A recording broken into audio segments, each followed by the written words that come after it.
What's up, guys, and welcome to today's video. First of all, I'd like to give a shout out to Simo for giving me the idea for these introduction to archetype videos. I know he used to do these a lot more back in the day, but now he doesn't do as many, so I thought, hey, why not pick up the slack? And in this video, I'll be giving you the basics to the virtual world strategy, and I'd like to give you all a basic understanding of how the deck works. As always, make sure to like the video if you enjoy and consider subscribing if you feel so inclined. Subscribing really takes nothing from you, and it really helps my videos rise in YouTube. And if you really regret subscribing, you can always unsub later. So thank you for that. And on that note, here's my personal take on the intro to Virtual World. The Virtual World archetype debuted in Phantom Rage. This is the set that also released Double A Zeus and Alpha Master of Beasts, two very powerful main deck and extra deck monsters that can do some crazy things like board wiping and multiple times shuffling into the hand without targeting, and all kinds of staple strategies. So Virtual World is currently a tier 1 deck that was debuted and it hit the ground running. It's got a lot of popularity and the power level is really high. So the main part about Virtual World is they revolve around the effect of targeting another Virtual World card on the field with and then sending one different type monster spell trap Virtual World card to your graveyard from your deck. And then you can special summon the monster from your hand and apply a third effect.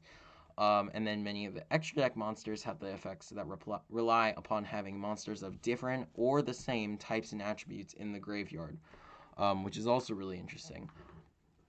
The deck's selling point is that, well, they can make VFD or True King of All Calamities really easily and super quickly, which True King of All Calamities is an auto win against many decks and against all kinds of strategies if they're not prepared for it. So VFD can sometimes even be an auto win for the first game, and then you can just back it up with a bunch of stuff from your main deck. Another great thing about the deck is that all the level 3 monsters are starters/extenders, and all the level 6s are extenders/combo pieces. And upon release of this video, the Virtual World archetype consists of 5 main deck monsters, 2 spells, 1 trap, and 5 extra deck monsters. And now you might be thinking, what's the drawback to having all these free special summons and all these extenders? Well, the drawback is that after you activate a Virtual World monster, main deck Virtual World monsters effect, you can only special summon level/rank 3 or higher monsters, meaning that you can't make link monsters because they don't have levels or ranks.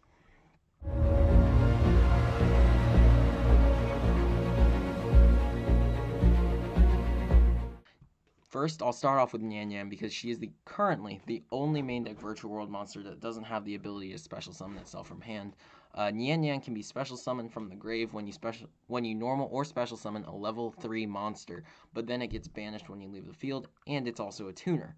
Along with that, Nyan Nyan, when she's banished, she shuffles one of your other banished cards into the deck. This is important because since there's no requirements on the banished card, it can be a face down card that you banish off of Pot of Desires, or that gets banished off of Evenly Matched, which is awesome. So that's Nyan Nyan. She's a really powerful extender, and she's integral to the deck, and I think she's amazing. So then we have Lulu. So Virtual World Lulu. If this card is in your hand, you can target one Virtual World card you control. Send one Virtual World card of a different type, monster, spell, trap, from your deck to the graveyard. If you do, special summon this card. Then you can add one Virtual World card of the third type from your deck to the hand, except Lulu. For the rest of this turn, you can only special summon level/rank 3 or higher monsters. You can only use this effect of Lulu once per turn. So the first part I'm going to stop saying because it's the same for all of them. Now the third effect is what's special. So Lulu is your Rhoda for the deck.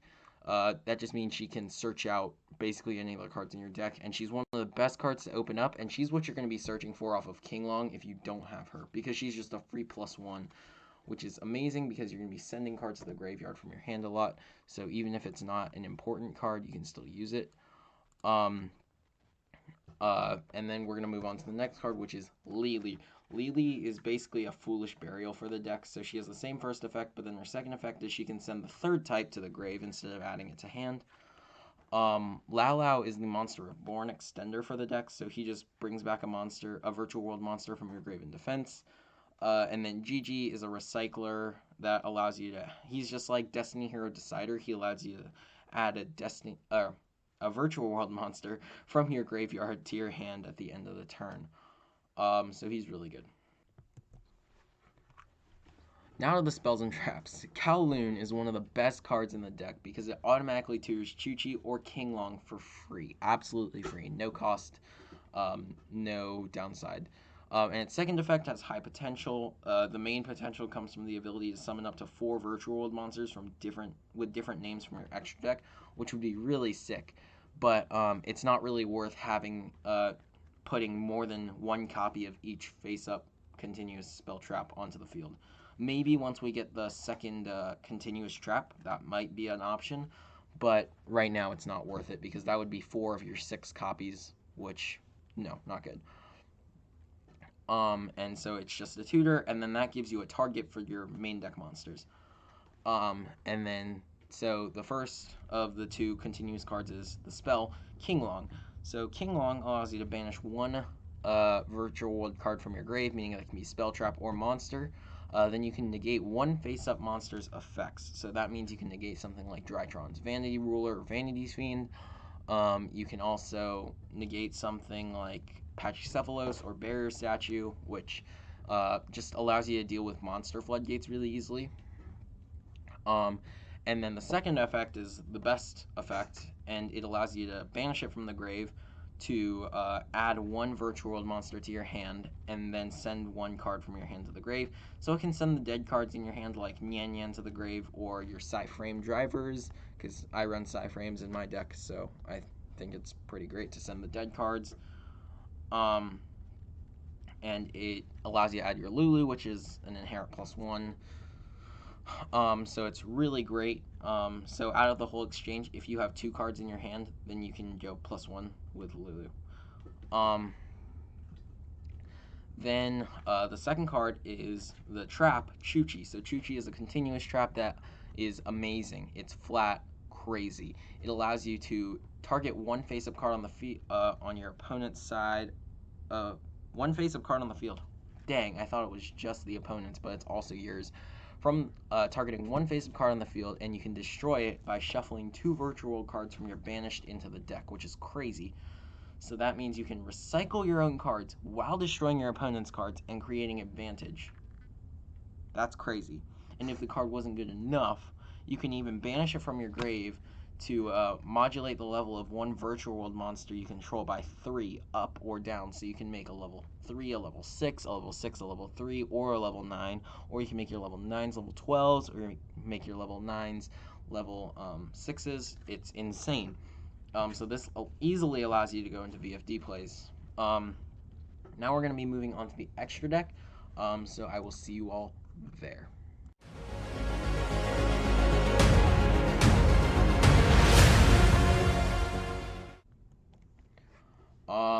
Now on to the extra deck.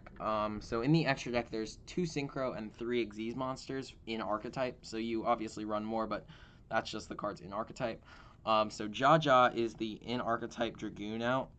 So what it will do is after it attacks and after it battles an opponent's monster, while you have 2 or more monsters in your graveyard with the same original type and attribute as each other, you can banish your opponent's monster. And its first effect, you can detach 1 Xyz material, target 1 face-up card you control, and it can't be destroyed by battle or card effects until the end of your. It can't be destroyed by battle until the end of your opponent's turn. So that means you can crash it into anything. You'll take damage, but you'll get to banish your opponent's monster. So it can just clear your opponent's board. And it's just kind of like a mini wall if you place it in defense. It's just a way to use your level 3s and get rid of Dragoon. Then you have Long Long. So Long Long, it's a rank 3, and your opponent can't target it with card effects while it has Xyz material on it. And when your opponent activates the effect of a monster with a attribute that's not on their field while they control a face-up monster. You can detach to and negate the activation. So this means you can only negate the effects of monsters in the deck, hand, or graveyard.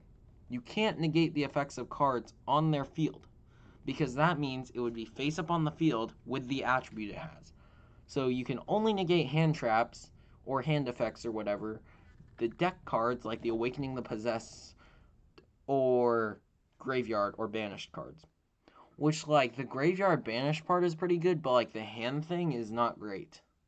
Because, like, if they're playing an archetype, they probably have monsters on the field if it's in, like, their graveyard or banished. So, like, if it's Cyber Dragons and they're trying to activate a card effect in their grave, like, let's say Hertz, they're probably going to have a Nova or Infinity on field or something like that. And you're not going to be able to negate it because they have the type on field. Like, what? It's just useless. So Long Long's definitely the worst of all 5 of these. Then you have Fan Fan. Fan Fan I think is pretty good. So once per turn you can detach 2 materials from this card. It's rank 6. Then target 1 face-up card your opponent controls and 1 card in either graveyard and banish them. So this can trigger your Nyan Nyan. It can fuel your Chuchi. It can banish cards from your opponent's grave. It banishes a face-up card on their field, so that's great. It can out like Mystic Mine and things. Well, not really Mystic Mine. They would have to have a monster for it to out Mystic Mine, but it just does a few cool things, and you can out monsters that can be targeted.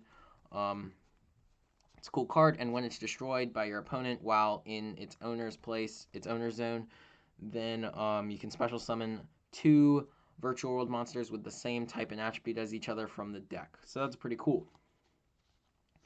Then we're moving on to the synchros. We got level 6 Jiu. I don't know how to say that. Jiu. I'm going to stop. It can't be destroyed by battle or card effects while you have 2 or more monsters in your grave with the same original type and attribute, but different names. So that's pretty good. It can be a wall if your opponent can't out it. I mean, if they can't get rid of it, I mean, you just have a wall until you get cards in your hand to actually make plays. And then you can banish 2 monsters from your grave with the same original type and attribute but different names. Target 1 card on the field and send it to the graveyard. So it's targeting, non-destruction, removal. So that's pretty good. As you can tell, in this deck, you run a lot of spot removal, which is pretty nice. And it's really, what's it called? Variety. It has a lot of variety. It's really varied, which makes it very powerful. Moving on to the most powerful extra deck monster from the archetype, Shen Shen, Virtual World QB. So the coolest thing I think about this monster is that it's not Virtual World specific. It is totally generic, which is insane. So you could play this in any deck that can make a level 9 Synchro monster, which is a decent amount of decks. Like, it's not a crazy amount, but it's a pretty good card. And so it's a walking macrocosmos for the field. So any card sent from the field to the graveyard is banished instead. And it has a hard once per turn on the other effects. So when a monster you control declares an attack, when your monster declares an attack, you can return 1 banished monster to the opponent to its owner's graveyard. So you can move cards that have been banished off of QB's effect back to the grave. Whether that's something like I don't know, your own virtual world monsters that got destroyed by battle, or cards your opponent controls that you don't want to be banished. I don't know why you wouldn't want your opponent's cards to be banished, but you don't. And then during the main phase, accept the card it was sent to the grave, so turn after it's destroyed, you can banish 2 monsters from your grave that aren't Shen Shen, 2 other monsters that have different types and attributes, and special summon Shen Shen, which is really awesome.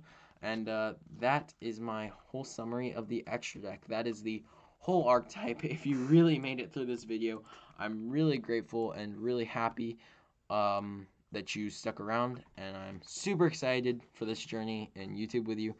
I love this game, and so I hope to be doing this for a little bit. Thanks for watching. Make sure to like and subscribe again. I don't know why I'm saying this twice. It's kind of redundant and rude, but cool. See you guys. Peace.